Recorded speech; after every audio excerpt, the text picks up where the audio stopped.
మీ దిక్కుమాలిన ప్రభుత్వం కాబట్టి దిగజారి ఇవాళ ఇంత ఘోరంగా అప్పులు చేసేవాడు ఎవడున్నాడా? 1,91,000 కోట్ల రూపాయల ఆస్తుల్ని తనఖా పెట్టి 9,000 కోట్ల రూపాయల కోసం భవిష్యత్తు దాని మీద వచ్చేటువంటి ఆదాయాలని కూడా తనఖా పెట్టి తీసుకొచ్చిన చరిత్ర మీదైతే మీకన్నా మోడీ చిన్నోడు అనుభవంలో, నితీష్ కుమార్ చిన్నోడు అంటారు కదా, వాళ్ళు ముఖ్యమంత్రులుగా ఎక్కడన్నా ఎప్పుడన్నా ఇటువంటి తప్పుడు అప్పు చేశారా అని అడుగుతున్నాను. ఇప్పటి వరకు మీకన్నా అనుభవంలో తక్కువైన మోడీ కానీ, మీకన్నా అనుభవంలో తక్కువైనటువంటి నితీష్ కుమార్ కానీ ఇంత దిక్కుమాలినతనంగా అప్పు తెచ్చారా అని అడుగుతున్నాను.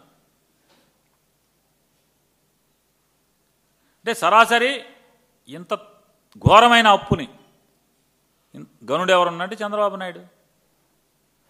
ప్రజల ఆస్తుల్ని ఆదాయాలని తాకట్టు పెట్టి ఇంతకన్నా గొప్పగా చేయగలిగినాడు ఎవడున్నాడు? పోనీ అప్పు తెచ్చి ఏం చేసావా అంటే ఏం చేసావు? ఎవరికన్నా తెలుసా? ఇవాళ వరకు ఈ 18 మాసాల్లో డిసెంబర్ 2వ తారీఖు వరకు చేసినటువంటి 2,66,517 కోట్ల రూపాయల అప్పు ఏం చేశారనే లెక్క ఎవరికన్నా చెప్పారా మీరు అడుగుతున్నా? వైట్ పేపర్ ఇస్తారా? ఇవ్వలేరు. ఏమన్నా సూపర్ 6 సూపర్ 8 ఏం చేశారు? ఎన్ని బకాయిలు ఉన్నాయి? అసలు మీరు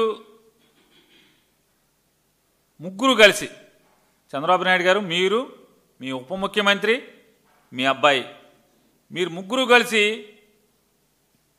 అడుగు తీసి అడుగేయటానికి హెలికాప్టర్లు, విమానాలు,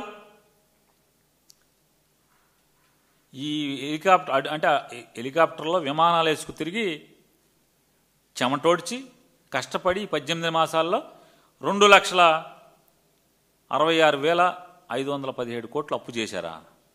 మీరే మాట్లాడుతున్నారు కదా, ఈ 18 నెలలు ఎంతో కష్టపడ్డాం మేము ముగ్గురం అని. ఏం కష్టపడ్డారు? అప్పులు చేయటాక, హెలికాప్టర్లు తిరగటాక, ఆఖరికి మీ ఇంటికాంచి గన్నవరానికి కూడా మీరు కారులో వెళ్ళే పరిస్థితి లేదా? మీ ముగ్గురు హెలికాప్టర్లు వెళ్తారు ఇక్కడి నుంచి గన్నవరం ఎయిర్పోర్ట్కి. గన్నవరం ఎయిర్పోర్ట్ నుంచి మీ ఇంటికి రావడానికి హెలికాప్టర్లు వస్తారు. ఆయన మంగళగిరి ఆఫీస్కి మీరు ఎక్కడికి వెళ్ళాలంటే హెలికాప్టర్లు అన్న.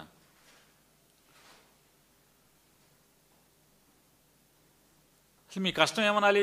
ఇంక గొప్పగా చేద్దాం, మేము ముగ్గురం తెగ కష్టపడిపోయాం ఈ రాష్ట్రాన్ని ఉద్ధరించడానికి. ఎవడన్నా సామాన్యుడిని అడిగితే చెప్తాడు, వీళ్ళ కష్టం రాబందులు ఎత్తుకెళ్ళా అని చెప్పి మాట్లాడతాడు. ఎందుకు కావాలి మీ కష్టం? ఎవరిని కావాలి?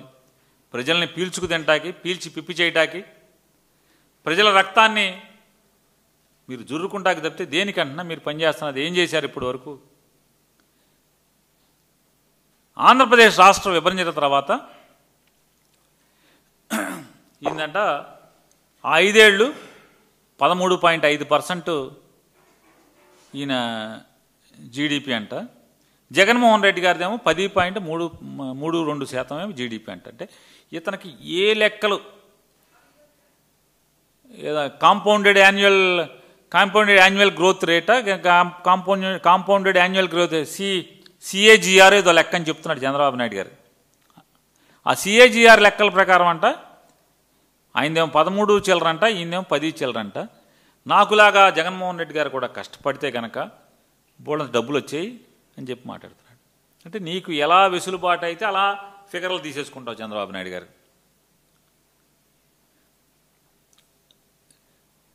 మీ 5 ఏళ్ళు ప్రతి సంవత్సరం అంటే మీ జీడిపి పెరిగితే దేశం జీడిపిలో మీది ఎంత శాతం ఉండాలి కదా? ఇప్పుడు మనం పావలా సంపాదించామనుకోండి, మన పావలా దేశానికి వచ్చిన రూపాయిలో మనది ఎంత ఉందా? 5 పైసలు ఉందా, 4 పైసలు ఉందో రావాలి కదా లెక్క.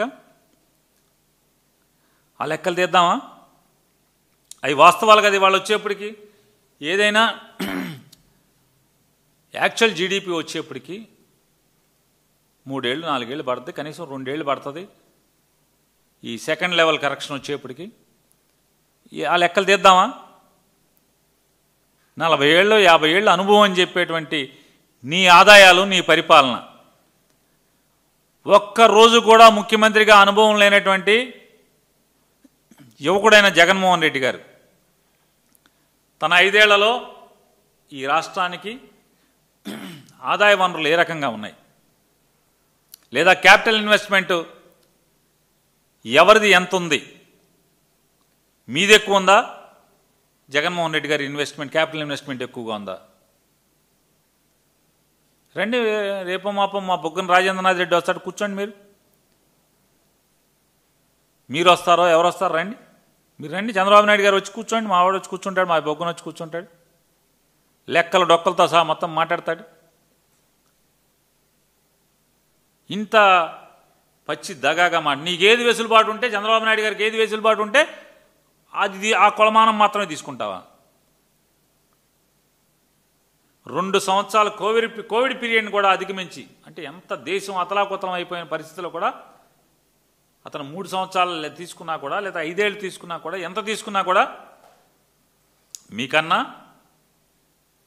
దేశ నిష్పత్తిలో ఎక్కువే నిలబెట్టగలిగాడు, కంట్రీ జీడిపిలో ఎక్కువే నిలబెట్టగలిగాడు, ఎంతో అభివృద్ధి చేశాడు, క్యాపిటల్ ఇన్వెస్ట్మెంట్ మీకన్నా కూడా ఎక్కువ చేశాడు, ఈ రాష్ట్రానికి ఎంతో మంచి చేశాడు, ఎన్నో ఆస్తుల్ని మనుగురులాగా చేశాడు.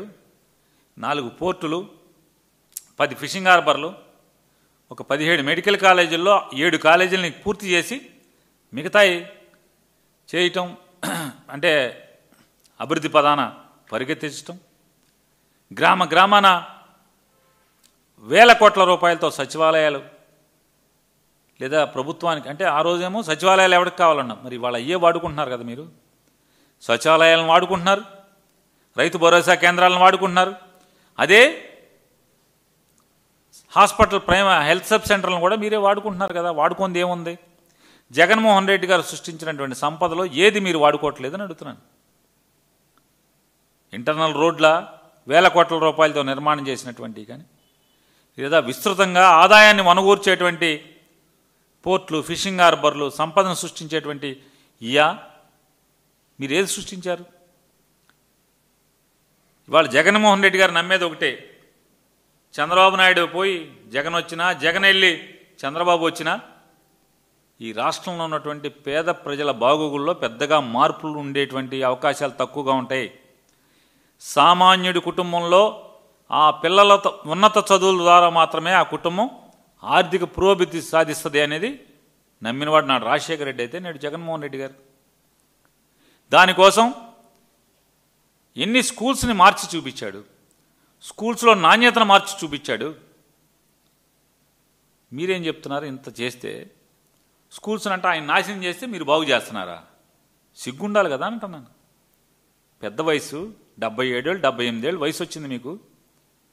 ఇంత పచ్చిగా ప్రజలందరూ కళ్ళతో చూస్తున్నటువంటి వాటిని మీరు జగన్మోహన్ రెడ్డి గారు నాశనం చేశారని మీరు మాట్లాడి మీరు బాగు చేశారా?